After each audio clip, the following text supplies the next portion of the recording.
Alors oui, la manifestation, ça existe, c'est bien réel, mais ça n'a absolument rien de mystique. Ça a beaucoup plus à voir avec ta biologie. On va parler du système nerveux, on va parler de changement d'identité et on va parler de reprogrammer le subconscient. En ce moment, le mot manifestation, il est tendance. Tu vois beaucoup de personnes faire des contenus là-dessus qui se prétendent coach en mindset et ils utilisent tout un tas de vocabulaire, notamment sur les fréquences, les états vibratoires, les croyances, le subconscient, sans jamais vraiment en comprendre quoi que ce soit. Ça fait plus de 7 ans que j'étudie un peu tous ces domaines. J'y suis rentré pas du tout par la voie ésotérique ou mystique, mais par la voie de la compétition sportive. C'est avant tout en m'intéressant à la préparation mentale que j'ai commencé à rentrer dans comment reprogrammer le subconscient, comment inscrire des nouvelles croyances, comment développer une vision très claire de la performance sportive qu'on avait envie de réaliser, notamment dans les sports de combat, pour évidemment combattre toutes les anxiétés, les peurs, les craintes qui pouvaient subvenir à l'avant d'un événement sportif comme celui-là. Et puis par la suite, lorsque j'ai développé mon activité en ligne, j'ai été confronté exactement aux mêmes problèmes, notamment quand il s'agissait de changer de stratégie de communication, dépasser un palier financier, oser lancer des nouveaux produits, des nouveaux services.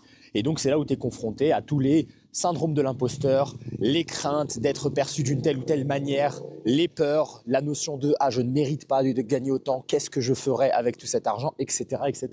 Donc ça m'a amené à m'intéresser au changement d'identité.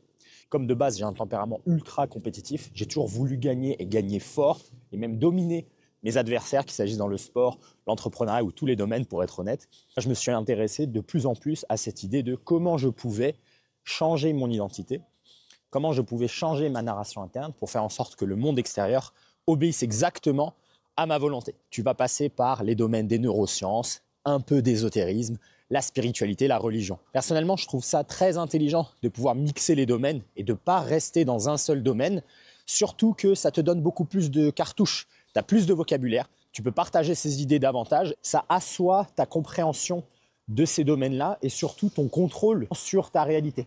La première chose à comprendre avec le mot de manifestation, c'est quelle en est la définition. Tu vas en trouver plein, en particulier dans tous les domaines ésotérique, spiritualité, développement personnel ou même neurosciences, physique quantique. Ce que je vais te partager aujourd'hui, c'est le résultat un peu de toutes ces années de recherche, de mentorat, de formation, d'études, de lecture, etc., qui me semble aujourd'hui être cohérent. Peut-être que dans une prochaine vidéo, ça va changer. En tout cas, aujourd'hui, la manière dont je pourrais décrire la manifestation très simplement, c'est pas du tout dans l'idée de créer la réalité. La plupart des gens vont associer le mot manifestation à un objet extérieur. Ils vont dire « c'est moi qui vais influencer la matière ». Par exemple, je vais manifester le job de mes rêves, je vais manifester la femme de mes rêves. Donc ils associent à ce mot une projection vers l'extérieur. À l'inverse, je pense que c'est beaucoup plus quelque chose d'interne. Tu atteins cet état où tu manifestes, que ce soit dans le positif ou dans le négatif, on va voir ça en détail par la suite, lorsque ton état interne, ton état émotionnel interne devient indépendant des conditions extérieures. Si aujourd'hui je décide d'atteindre un objectif comme je souhaite vivre à l'étranger, par exemple je souhaite vivre en Italie, eh bien lorsque je décide de commencer à ajouter une conviction émotionnelle à cette nouvelle croyance que j'ai envie d'intégrer comme étant ma nouvelle normalité, si j'observe le monde autour de moi et que je ne vis pas encore en Italie, si j'arrive à être détaché émotionnellement de ça, c'est-à-dire d'un retour de mes 5 sens qui me dit « bah non, tu te mens à toi-même, tu n'es pas en Italie, tu n'y arrives pas, tu n'y arriveras pas, voilà des preuves que ça ne marche pas ». Si j'arrive à me détacher émotionnellement de ça et rester dans cet état interne de croyance absolue que ça va bien se passer, pour moi, c'est là où j'ai atteint une manifestation consciente. Pourquoi je dis consciente? Parce qu'en vérité, tu ne peux pas ne pas manifester. La manifestation, c'est comme la respiration, c'est comme le mouvement. Indépendamment de ce à quoi tu penses ou de ce que tu fais dans la vie, tu respires tout le temps et tu bouges tout le temps. La manifestation, c'est pareil. Tu ne peux pas te dire, aujourd'hui, je n'ai pas une pratique, par exemple, de visualisation ou de méditation, donc je ne manifeste pas. Si tu es constamment en train de manifester, tu es constamment en train de respirer. Parce que tu es constamment en train de penser, tu es constamment à nourrir certaines croyances. Si tous les jours, tu te répètes que la vie est d'une certaine manière, que le monde est difficile, que toi, tu es incapable, tu as envie de changer de métier, mais tu dis « c'est pas possible pour moi », en vérité, tu te répètes combien de fois cette croyance à ton avis? Cette pensée-là, elle vient combien de fois par jour? L'entièreté de ta réalité, elle est basée sur « je suis ce genre d'individu, donc voilà comment je vais agir dans le monde ». Quelqu'un qui croit qu'il n'est pas capable d'accomplir quelque chose, tu te doutes bien qu'il va avoir moins tendance à prendre des risques, moins tendance à aller démarcher, moins tendance à frapper des portes, et il va avoir tendance à moins enclencher ce premier élan, ce premier momentum pour avoir le résultat désiré. Donc ça montre bien que tu es constamment en train de manifester. Tu n'es pas à un état neutre. De la même manière avec le sport, à l'époque j'avais un business où j'enseignais aux gens la pratique du mouvement et de la mobilité et je leur disais, le sport ça ne s'arrête pas quand ta séance elle est finie. Tu es constamment dans ton corps, tu es constamment en train de bouger. Donc même si tu fais 15 minutes de mobilité le matin pour tes hanches, la manière dont tu vas t'asseoir tout au long de la journée, ça va avoir beaucoup plus d'impact que ces 15 minutes. Je m'en fous que tu fasses du crossfit tous les jours. Montre-moi comment tu marches, montre-moi comment tu t'assois, comment tu te lèves, comment tu te tiens. Et c'est ça qui va avoir un impact énorme parce qu'en termes de volume, tu vas jamais pouvoir faire 10 heures de sport. Là, c'est pareil. Je m'en fous que pendant 10 minutes le matin, tu regardes une vidéo de motivation où tu fais une méditation guidée et que tu sentes super bien et surpuissant. C'est tout au long de la journée, toutes les pensées que tu as et surtout toutes les émotions que tu traverses tout au long de la journée, on va voir pourquoi c'est important, qui vont créer cette réalité et qui font que tu manifestes en permanence. Tu te doutes bien qu'un mec qui passe la majorité de sa journée dans un état d'anxiété et de peur, comment lui pourrait avoir une vie dans laquelle il est en paix, il est serein, sachant qu'à l'intérieur, il est constamment stressé, il est constamment anxieux. Un point de départ comme celui-là ne va jamais pouvoir créer une autre réalité dans laquelle il est détendu, il a plus d'abondance financière, il a le physique de ses rêves ou peu importe son objectif. Tu ne peux pas faire pause sur la manifestation. En ce moment même, tu regardes ce contenu, tu es constamment en train de manifester. La réalité que tu vis, que tu construis, tu la nourris constamment. C'est de la mise à jour permanente. Avoir une pratique de visualisation pour la manifestation, c'est là où ça peut être utile parce qu'au moins tu t'autorises dans la journée un moment où tu vas essayer de renverser la vapeur. Tu vas essayer de construire une nouvelle identité. Voilà pourquoi la manifestation, oui c'est vrai, oui ça existe, mais ça n'a rien de mystique. Je n'ai pas besoin de faire une retraite, une cérémonie avec des plantes médecines ou de la méditation tous les jours. Je suis de toute façon constamment en train de manifester. Ça fait partie de ma technologie. C'est une capacité que tous les humains ont. Tu ne peux pas t'en défaire. Tout comme le mouvement, tout comme la respiration. C'est de toute façon en toi. Le véhicule dans lequel tu te trouves là, le corps humain, il fonctionne comme ça. Ton système nerveux, c'est à la fois le générateur de réalité et c'est à la fois ce qui capte les autres fréquences. Tu es un être qui a la capacité de créer. Ton imagination, c'est par ce biais-là que tu vas créer de nouvelles choses. Tu vas associer des concepts et tu vas penser à des choses différentes et tu vas recevoir évidemment les autres idées et les autres croyances des autres. Les conditionnements, ce que tes parents t'ont enseigné, ce que ta religion t'a enseigné, le fait d'être allé à l'école dans ce pays-là, etc., etc. Tu ne peux pas te défaire du monde extérieur. Tu es imbriqué dans le monde. Comme tu es imbriqué dans le monde, tu fais partie du vivant. Il y a une interaction, il y a constamment un mouvement entre l'extérieur et l'intérieur. Tu agis sur la matière elle agit sur toi. Tu agis dans le monde et le monde, il agit sur toi. L'idée d'avoir une pratique dans laquelle tu te poses et tu réfléchis à ça, c'est génial. C'est un point de départ et on va voir comment faire par la suite pour que ça fonctionne. Mais si toi, tu es dans l'illusion que parce que tu as fait une petite méditation ou du journaling ou des mantras ou des affirmations, eh bien ça y est, tu es en train de changer ta réalité, tu te fourvoies, mon ami. Voilà pourquoi la définition à laquelle j'ai abouti là, elle me paraît cohérente, c'est indépendamment de ce qui se passe dans le monde autour de moi, si j'ai réussi à garder le contrôle sur mes émotions et que mes émotions ne vont pas être impactées par le monde extérieur, par ce qui se passe, par les événements, les circonstances, les rencontres, je suis donc en contrôle de ma réalité. Je manifeste consciemment. Si à chaque fois je réagis à ce qui se passe au monde, c'est que je ne suis plus du tout, moi, dans la réalité que je veux. C'est ce phénomène-là sur lequel on a besoin d'appuyer et de mettre le doigt et d'expérimenter, bien plus que manifester, c'est créer la réalité. Donc quand j'atteins mon objectif, j'ai manifesté. Mais pas du tout. Tu es constamment dedans. Tu ne peux pas t'extraire du monde. Tu es le monde. Maintenant qu'on a compris ça, comment alors on passe dans cette pratique consciente? Comment littéralement on change sa réalité? Changer l'extérieur ne peut être fait qu'en changeant l'intérieur. Et voilà pourquoi la plupart des personnes se trompent lorsqu'ils veulent changer quelque chose dans leur vie. Ils pensent directement aux éléments extérieurs. Le plan physique, c'est le plan des conséquences. Tu es en train de regarder la fin d'un film. Ce film-là, il a commencé il y a des semaines, des mois, des années. Ça ne sert à rien de regarder les conséquences d'une réaction chimique en espérant pouvoir la changer. Il faut regarder les ingrédients. Tu as envie d'atteindre un nouvel objectif. Le réflexe que tu devrais avoir, c'est de regarder à l'intérieur. Si manifester, c'est avoir cette indépendance vis-à-vis du monde extérieur et avoir une gestion émotionnelle qui te permet toi de rester là où tu en es, ça t'indique tout de suite que ce travail, il est 100% interne. Il n'a rien à voir avec l'extérieur. Il n'y a pas de nouveaux outils. Tu n'as pas besoin de retraite, de plantes médecine, de nouveaux gadgets, de lecture, de podcasts. Tu n'as besoin de rien. Tu dois te concentrer sur moi à l'intérieur. Qu'est-ce qui fait aujourd'hui que la vie que j'expérimente, c'est celle-ci. Je passe mon temps dans quelle émotion la plupart du temps? Dans l'anxiété, dans la peur, dans la crainte. Le fait de savoir pourquoi on est dans cette situation, personnellement, je m'en bats les steaks. Ça ne me sert à rien. Je m'en fous de pourquoi j'ai peur. Si tu es dans ce délire de étudier tes traumas, je t'assure, ça sert à rien. Tout ce qui est psychanalyse, c'est stupide. Ça ne sert à rien d'étudier d'où viennent les choses, sachant que ça ne te pousse pas à l'action et que de toute façon, ça ne fait pas avancer le schmilblick, comme on dit. Tu ne changes pas. Savoir d'où ça vient, pour moi, ça m'est pas très important. Que ce soit un héritage de mes parents, ou j'en ai rien à taper. Si je veux devenir un surfeur professionnel, je sais ce que je dois faire pour devenir surfeur professionnel. Je dois déjà aller surfer tous les jours. Toute transformation va commencer par une responsabilité extrême, en te disant, c'est moi le responsable, c'est moi qui dois changer. Et je ne dois pas changer des actions, je dois changer d'identité. Tous les ouvrages que tu vas pouvoir trouver sur la manifestation, sur les neurosciences, sur la préparation mentale pour les athlètes et même sur des concepts comme l'image de soi. Il y a plein de lectures intéressantes. Je vais te les résumer d'un coup. L'identité que toi, tu as construite à l'intérieur, ce que tu penses de toi-même, l'image que tu te renvoies à toi-même, c'est elle qui va dicter l'ensemble des actions que tu vas prendre au quotidien. Dans mon exemple, si je veux devenir un surfeur professionnel et qu'aujourd'hui, dans ma tête, je me dis « je suis incapable de surfer, c'est trop difficile pour moi », je ne vais jamais prendre des actions. Même si j'engage un coach de surf qui me pousse tous les matins à me lever à 5 heures du matin et à aller surfer, ça peut tenir quelques mois, mais après, je ne vais jamais y arriver. Pourquoi? Parce que c'est contraire à mon identité. Il y a une expérience intéressante là que j'avais lue de Maxwell Waltz dans son livre Psychocybernétique.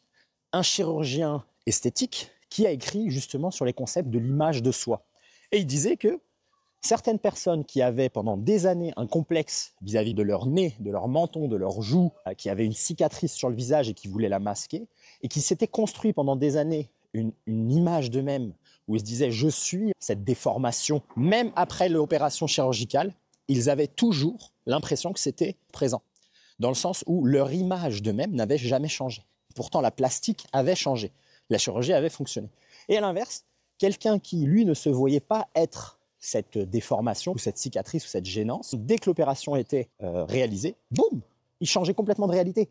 Il avait plus confiance en lui, il avait un changement même hormonal, il prenait plus de risques et il commençait à accomplir des choses dans le monde parce qu'il se sentait plus beau. On remarque que ça n'a rien à voir avec le monde extérieur et que c'est avant tout interne.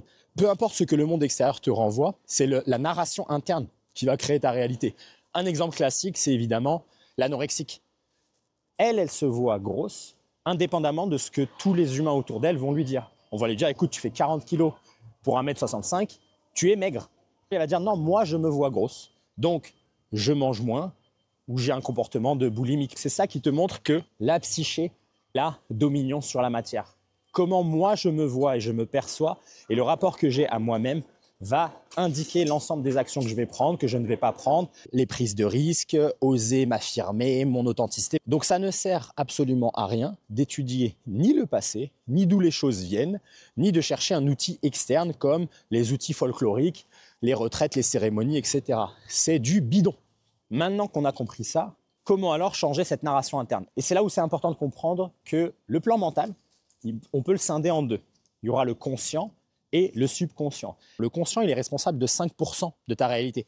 Le fameux monkey mind, le petit singe là qui fait du vélo dans ta tête, c'est 5% de ta réalité. Toute la réflexion mathématique, le calcul du temps qui passe, les hypothèses négatives, les pensées compulsives que toi tu as au quotidien, c'est que 5% de ta réalité.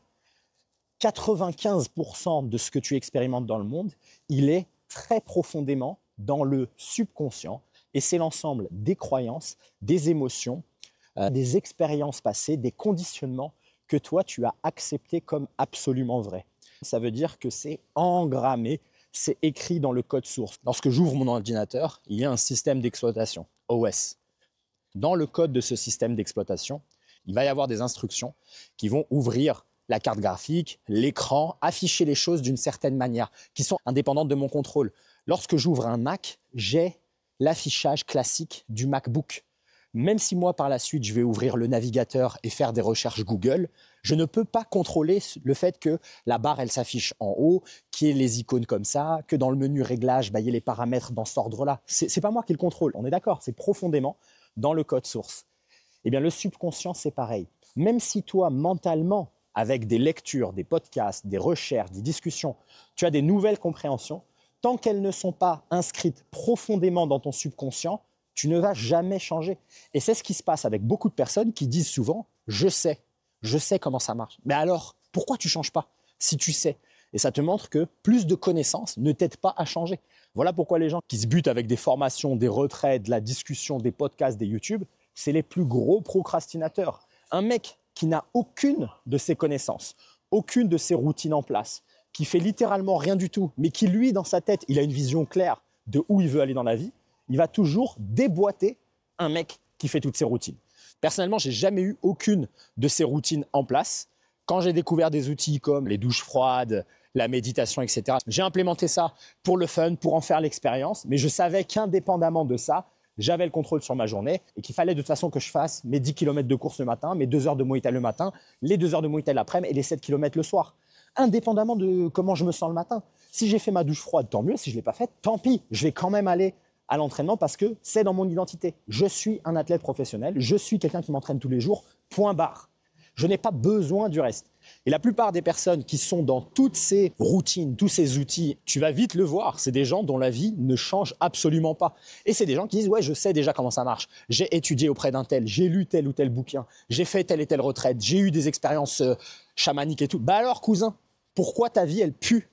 Pourquoi ta vie, elle est comme ça? Savoir, c'est pas suffisant. Pour changer ton subconscient, qui détermine 95% de ta réalité, tu ne peux le faire que d'une seule manière. Numéro 1, par la répétition. Et numéro 2, par la conviction émotionnelle. C'est l'émotion qui vient coller l'instruction dans le système d'exploitation. Donc quelqu'un qui va juste réfléchir et lire des affirmations, écrire des mantras ou lire sa vision, par exemple, ça ne va pas être suffisant. Si tu n'ajoutes pas le composant de l'émotion, tu ne peux pas écrire cette nouvelle instruction dans le subconscient. Et pourquoi je parle d'écrire une instruction? Parce que tout comme la programmation informatique, tu remplaces une instruction par une autre. Voilà pourquoi l'étude des traumas, c'est délirant et c'est absurde, parce que ça n'enlève pas l'instruction du subconscient.